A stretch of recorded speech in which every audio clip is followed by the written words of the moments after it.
Good morning, Algebra 2 class. We're going to go over the samples for 8.3 so that you are prepared to take the 8.3 quiz shortly. So we'll start with sample 1. In sample 1, we are to graph the equation of a circle and identify the length of the radius of that circle. Here's our equation that we're asked to use to graph that circle. X squared minus 16 equals negative y squared.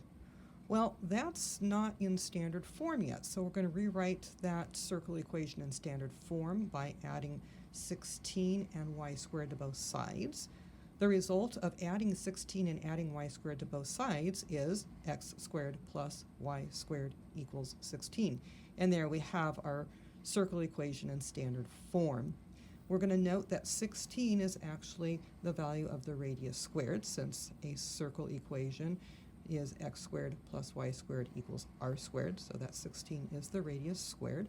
To get it down to the value of the radius, we will take the square root of both sides, and we will only report the positive value because the radius will have to be reported as a positive length. So the radius of the circle is 4. Now we go over to our coordinate plane, and we mark off 4 to the right, 4 up, 4 to the left, and 4 down from the origin. Those will be the 4 points that we will draw our circle through. We will label each point with their correct ordered pair, and we're done. So there's our blue circle with all the ordered pairs listed, and that completes graphing the equation of that circle and identifying the length of its radius. Sample 2. Sample 2 is going to ask us to write the equation of the circle centered at the origin that has a radius of the square root of 23. You will not need to graph this one to answer the question, and you won't need your calculator either for this because the radius actually will be a whole number that you can figure out by saying, well, if we know the radius is the square root of 23, the radius squared would have to be the square root of 23 squared. The square and the square root are opposite operations and will cancel each other out. Therefore, r squared is equal to 23, and we're going to plug right into the x squared plus y squared equals r squared equation. So x squared plus y squared will be equal to 23, and we're done.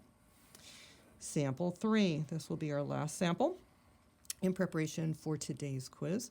Sample 3 says to write the equation of the circle that passes through the point 6, negative 7. Although technically we don't have to draw this to figure out the answer to this question, I do want you to draw it so you can see what's going on and work accurately through this process. So I draw a circle through the point 6, negative 7, and then I'm going to go ahead and mark off that radius and the right triangle that can be drawn above that using the coordinates of 6 and negative 7. To get to the point 6, negative 7, we start at the origin and go 6 to the right. That's why I've labeled that leg of that right triangle 6. And then we're going to go 7 down from that point, and so I'm labeling the other leg of that right triangle 7. So now we're going to be able to use the x squared plus y squared equals r squared equation, our circle equation. We'll plug in the numbers for x and y, 6 and 7. And notice that I didn't write negative 7 squared because it's going to come out the same if I take the absolute value of that negative 7 and square 7. However, it would not be incorrect if you did plug in 6 squared plus negative 7 in parentheses squared equals r squared. We'll work that out to 36 plus 49 equals r squared.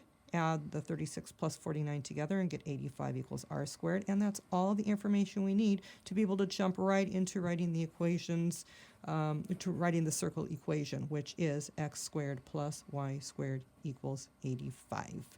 That's it for our samples. It's time for you to review those samples, record them on your paper, and then turn this off and go to the quiz assignment and complete that and turn it in. And I'll see you next time.